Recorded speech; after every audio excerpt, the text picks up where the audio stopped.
atibatike zvechopu chopu.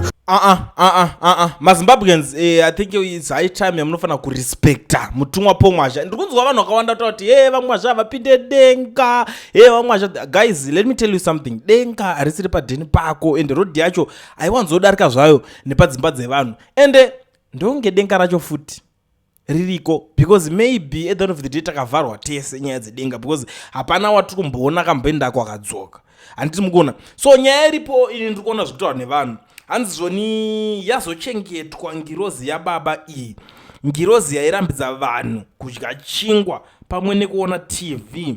Ngirozi iyi yakati kufa kwayo ndiko kuguma kwenyika, but hazvina kuzodaro. Ngirozi iyi yakati iyo mugore ra1934 yakanga igere mukati medombo naishe Jesu ichidya mashuku naJesu. Ngirozi iyi vateveri vayo vakange vakuti ndiyo Jesu according zvayaivaudza. Chinhu chimwe chakangogona panyika chete kumentena tsika neunhu, but shoko ravakaparidza rose raive renhema. Kune vaiteera mari ndinoti Mwari avhure njere dzenyu murege kufanana nevateveri vana Magaya naTifred, madungwe makandiwa hatitaure because madungwe mupengo and naNehemia mutendi zero ramurugare pomwazha. Shoko rese rawakaparidza aiva manyepo. Ndo zvinhu zviri kutaurwa nevanhu panapa. Hanzi aiva manyepo, zvinhu zvese zvawakanikirikina, but bye bye. Guys, stop doing this now, please. It's high time yekuti munofana kurespecta mutumwa pomwazha. Please, let's respect mutumwa. Nguwa zvinhu zvakaita zvinhu zvakawanda. Ndinoona nguwa mwanhu tinozoti hedu panozoanalyze nyaya kuti aiwa uchafa, wataura nyaya idzodzo, hauna respect ninikirikeni, uchatukwa. Guys, listen, imwe sort of way yekubrainwashwa futi I know kuti vanhu vakanyeberwa. Anoziva kuti zvekunyeberana zvakabvira kudhara zviriko, but inini age wise ndikuti vanhu vanofanira kurespecta mutumwa pomwazha. Noti nenyaya zvemadoctrine zvekuzoudzana kuti uchazodai so uchazviona, hapana munhu asingambozvioni. Ukatona zvinhu zvese zvinokakuchikidzirana, Mwari avambochikidzire munhu. Unopoziva here kuti panguva yemubhaibheri yana Elijah pepe vachikwira mugoma naElijah vadedzera kwira nyamhanza kwira, mapera yangu yakadzemura vanhu, kwete zvekuzomboudza kuti mirai mono muchazviona muri pasi ipapo.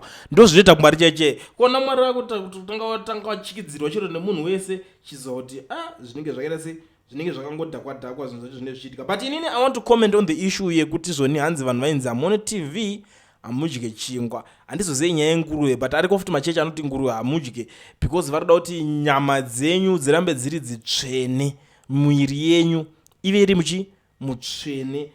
Kuna vanhu vanovhura bhaibheri pane 1 Corinthians chapter 15 verse 50. I think I just have to read.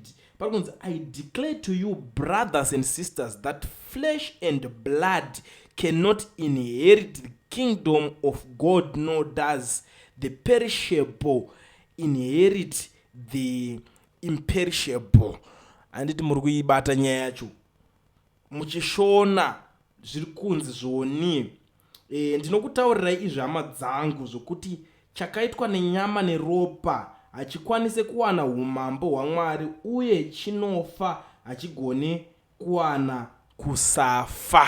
Saka zvese zvamuri kuzosimbisana kuti denga nyama dzenyu hadzipinde denga, poku ntori umwe muriwo, chingwa chitori chimwe chinhu chokuti unotorova bukadingo. Saka muti kana bosi yokwanza udye chingwa, saka munotaura here kuti pizza hamuchadye, pai muri kutaura kuti hamuchadye, muri kusarira pazvinhu zvinonaka zvepasi panapa. Mazopedza kudaro mosvika denga racho zvodzi denga ramaitaura ndiripi, handitakatoraramisai pasi ipapo zvikatoenda zvakadaro. Umambo I don't believe kuti unofanira kunge uchiita zvekuchikidzirana.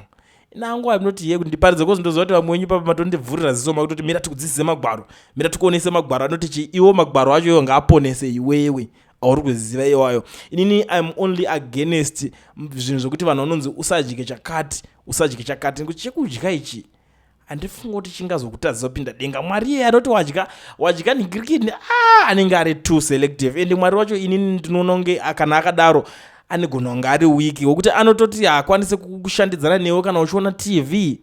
hakwanisi kushandidzaniwo kana uchidya chingwa. Vanhu vaMwari muone kuti munenge mazvinyanya.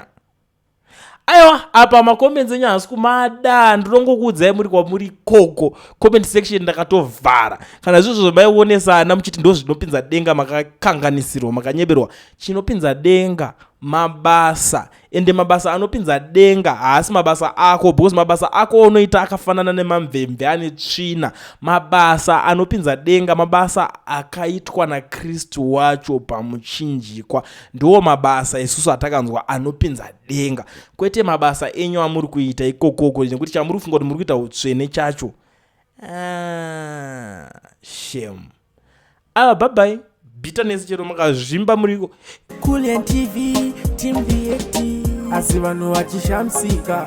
Kulian TV haichatsika. Saka subscribe wozolaika. Nechawana zvisapana chichazosha. Everybody say Kulian, Kulian, Kulian, yeah.